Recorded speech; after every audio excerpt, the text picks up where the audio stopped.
Coucou à tous, bienvenue au quotidien by Mag. Aujourd'hui, j'ai décidé de partager avec vous une recette de bugnes. Alors, il y en a certains qui appelleront ça des beignets de carnaval, d'autres qui appelleront ça des oreillettes. À Lyon, d'où je viens, ça s'appelle des bugnes. Alors, on mange souvent ça au mois de janvier. Là, on est déjà au mois de février, bien tassé, mais comme mon fils voulait en manger, et écoutez, pour une fois, je lui fais plaisir.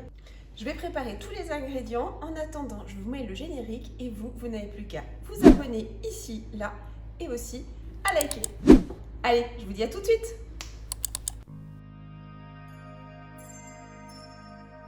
Bienvenue à tous au quotidien by Mag. Et oui, comme je vous ai annoncé, on va faire des bugnes lyonnaises aujourd'hui. Des bugnes lyonnaises aujourd'hui.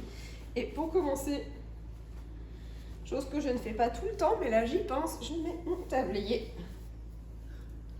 Parce qu'autrement, je vais encore toutes me salir. Et je vous montre les ingrédients.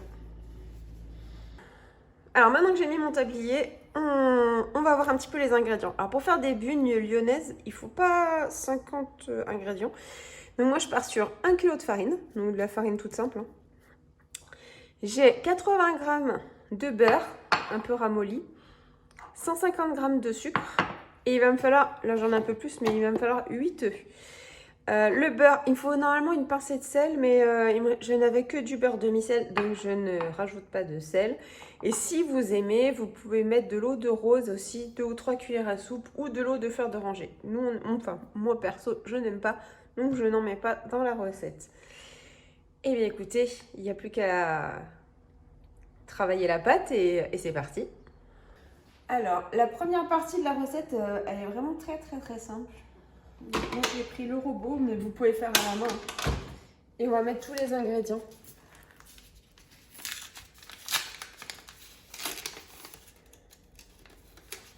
Et je vais mettre mon kilo de farine.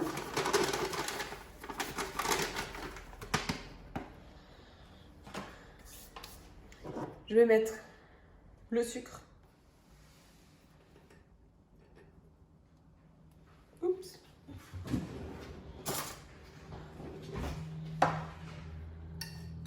Le sucre qui colle. Je vais rajouter le beurre.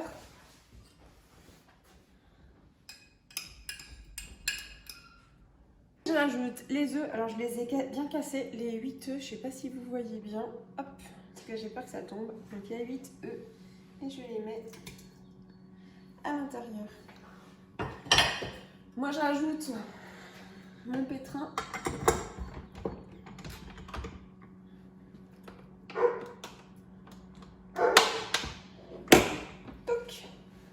Et c'est parti.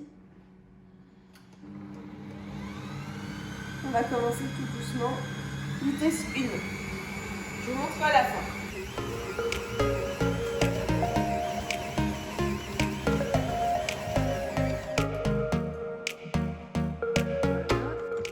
Je vais finir à la main.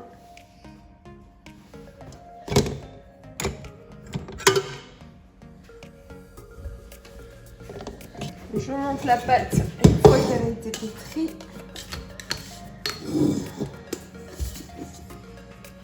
Je détache bien. Je vais la mettre en 2 parties, ça sera plus simple. On va finir le pétrissage à la main.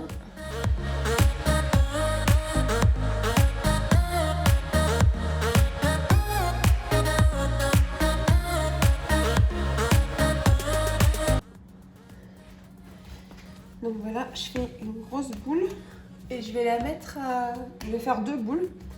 Je vais filmer et je vais les mettre à reposer dans le frigo, dans le réfrigérateur pendant quelques heures.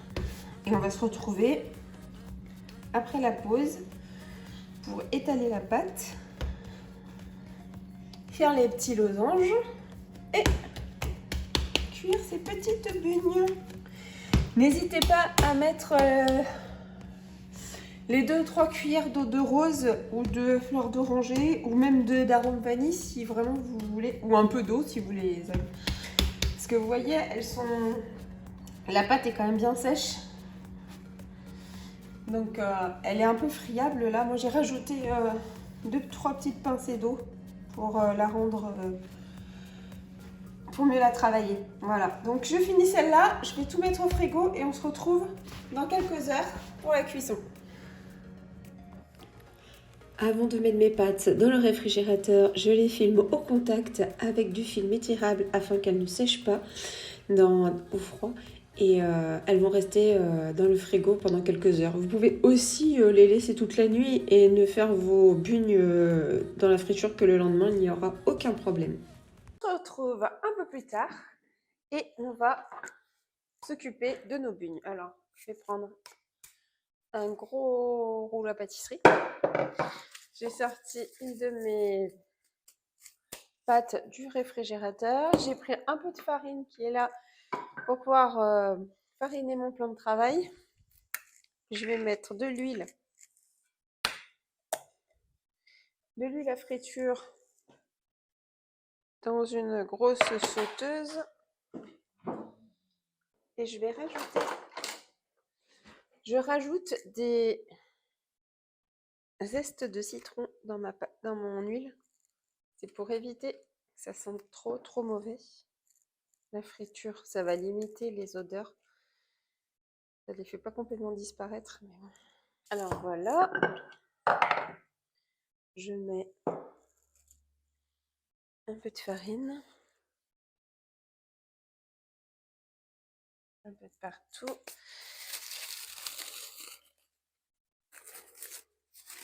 Je déballe ma pâte. Je vais pas tout prendre, hein, je vais prendre qu'un morceau. Je travaille un peu la pâte. Et maintenant, on va l'étaler. Et je vais mettre également mon huile à chauffer tranquillement.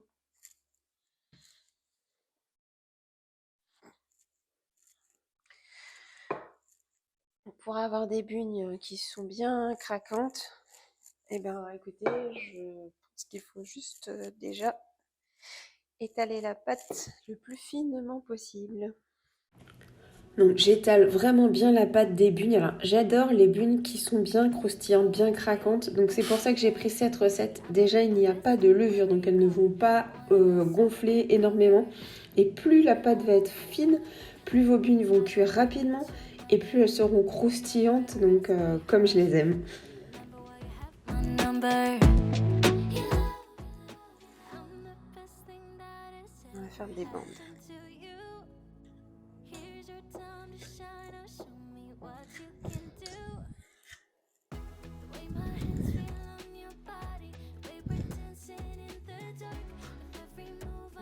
Je vais les couper un peu en losange.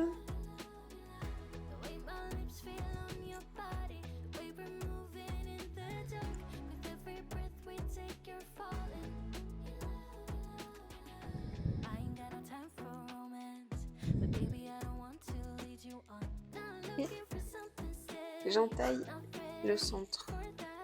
Alors, vous pouvez les laisser comme ça. Ou alors, vous pouvez les prendre et en faire un petit nœud, comme ça.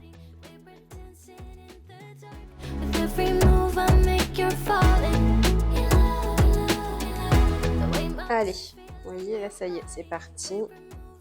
J'en mets quelques bugnes à l'intérieur de mon huile de friture. Voilà. Vous voyez, ça remonte assez vite.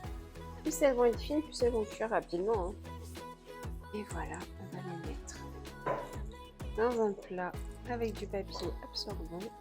Et on continue tout ça. Dites-moi, vous, en commentaire, comment s'appellent vos petits beignets de carnaval, des bugnes, des oreillettes. Il doit y avoir d'autres noms également.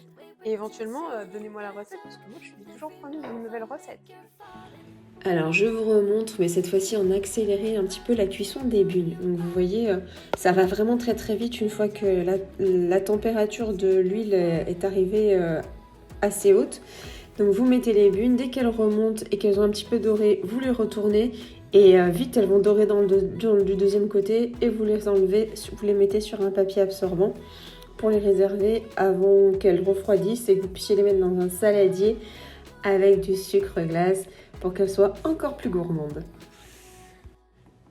Et voilà les bugnes dans le saladier avec ma petite passoire pour saupoudrer le sucre glace au-dessus. Regardez, je trouve ça hyper satisfaisant. Ce sucre qui est en train de tomber sur les bugnes, c'est trop bien.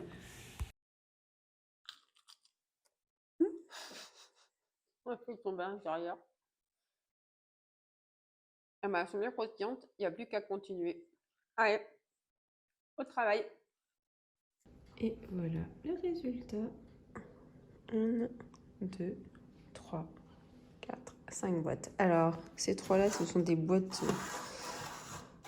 avec un déco de Noël. Mais c'est pas grave, ça va quand même nous servir à bien les conserver, ces petites bugnes. Regardez ça. On va tout fermer. Quoique, ils vont vite venir les manger. Vous allez voir ça. Et voilà ma bande de gourmands qui est arrivée dès que les bugnes ont été terminées. Et comme ça, ils ont pu en profiter un maximum. Et bien voilà, on arrive à la fin de la recette des bugnes lyonnaises. Elles vont vite disparaître dans le saladier, ça je vous promets. Donc il ne me reste plus qu'à vous souhaiter une très bonne journée. Si ce n'est pas encore fait, n'hésitez pas à vous abonner, à liker le petit pouce bleu. Ça aide beaucoup ma chaîne à monter. En tout cas, n'hésitez pas à commenter et à me dire si vous avez des recettes perso. Je vous fais plein de grosses bises et je vous dis à très très vite. Ciao ciao.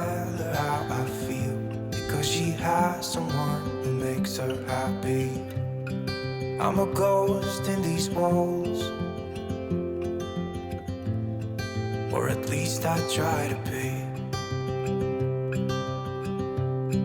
'Cause I hope that I'm not showing